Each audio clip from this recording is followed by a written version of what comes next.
Phone tapping. Yes. Phone tapping లో ఇప్పటికే దాదాపుగా 4 అరెస్ట్ చేశారు. ప్రణీతరావు కానీ, రాధాకృష్ణరావు కానీ, భుజంగరావు కానీ, తిరుపతి అన్న కానీ వీళ్ళంతా జైల్లో ఉన్నారు. ఇప్పుడు ప్రభాకర్ ఎవరైతే ఎస్ఐబి మాజీ చీఫ్ గా ఉన్నాడో ఆయన అమెరికా నుంచి వచ్చాడు. ఆయన తీసుకున్న రెమెడీస్ అన్ని కూడా పనికిరాలేదు, చట్టపరమైనవి. ఇంకా వచ్చేసి సిట్టు ముందు ఈ రోజున ఒక్కొక్కటే వెలుగు చూస్తా ఉన్నాయి. ఇప్పుడు వరకు వెలుగు చూసిన సిట్టుకు వచ్చిన అంశాల ప్రకారం ఆంధ్రప్రదేశ్లో 1000 మంది ఫోన్లు ట్యాప్ చేశారు.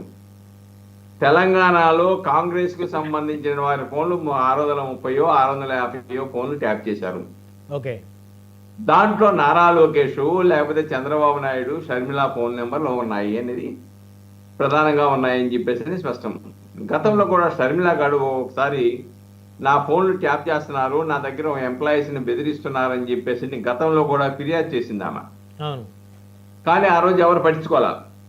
ఈ రోజున వాస్తవాలు ఇలా చేయటం వల్ల ఏంటి ఉపయోగం? ఫోన్ ట్యాపింగ్ చేయడం వల్ల ఏంటి ఉపయోగం? ఎవరి పాత్ర ఉంటుంది?